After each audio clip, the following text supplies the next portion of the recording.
serve a God like this? Who wouldn't serve a God like this? Who wouldn't serve a God like this? Who wouldn't serve him? Who wouldn't serve himself? And so this boy has been suffering for a long time. Then the father goes on to say to Jesus, often notice, it has cast him into the fire and into the waters to destroy him. That is the purpose of the devil, to kill, to steal, and to destroy. And the father is aware of this. He wants to destroy my son. But if you can do anything, have compassion on us and help us. I can imagine Jesus saying, if I can do anything. Now let's back up. Let's don't get this thing twisted. Why are you making my ability the issue? The issue is your faith, not my ability. Can you see that? Let's look in the word. Jesus said unto him, if you can believe, that's the problem. Because you are a part of a faithless generation. So now Jesus says to him, if you can believe, all things are possible to him that believes. It is your lack of faith that will limit the power of God.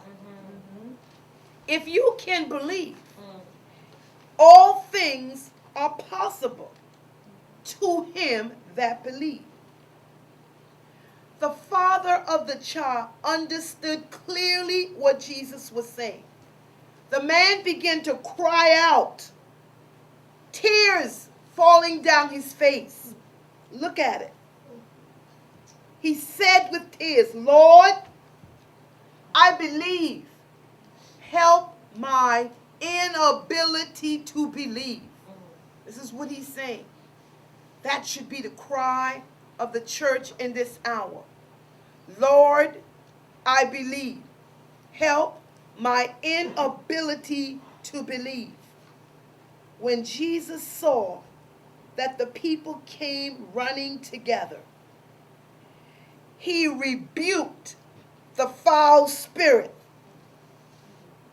speaking directly to the foul spirit. He said, you dumb and deaf spirit. Now we understand. The hearing and the mouth. Here we see it again. Amen. Can you see a prophetic demonstration? Do you see that he's also, in this, there's also a revelation about the disciples? The tongue of the learned, connected to the hearing ear. If you can't hear clearly, then you can't speak clearly. If you can't hear God, then you can't speak what God is saying. You don't understand because you didn't hear. Father, give us ears to hear tonight. Thou dumb and deaf spirit, I command you, come out of him and enter no more into him. You need to put asterisks around this. Jesus is showing us, teaching his disciples and us how to cast out demon spirits. Now, instead of the man crying, the spirit is crying. And the spirit begins to convulse the boy severely. One last time. He causes this young boy such pain. But he came out of him in such a way that it appeared as if the boy was dead. Let's read that.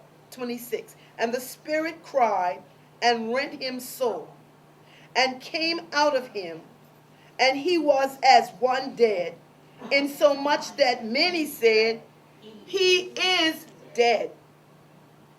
But I want you to see, Jesus took him by the hand. I want you to see the power of the resurrection being demonstrated again. Even as people declared this young man to be dead, Jesus took him by the hand and did what? Lifted him up, and he arose. And when he was coming to the house, now, and Mark doesn't give us any other details about what the father said, what the boy did, what the crowd did. He immediately removes us from that deliverance session into a private place. Can you see that? Yes. And when he was come into the house, his disciples asked him privately, why could we not cast him out? I say that the disciples were weighed in the balance and found wanting. They had to see that they weren't ready. Sometimes we think we are more ready to go forth than we really are. They had to experience this and actually see for themselves their unpreparedness.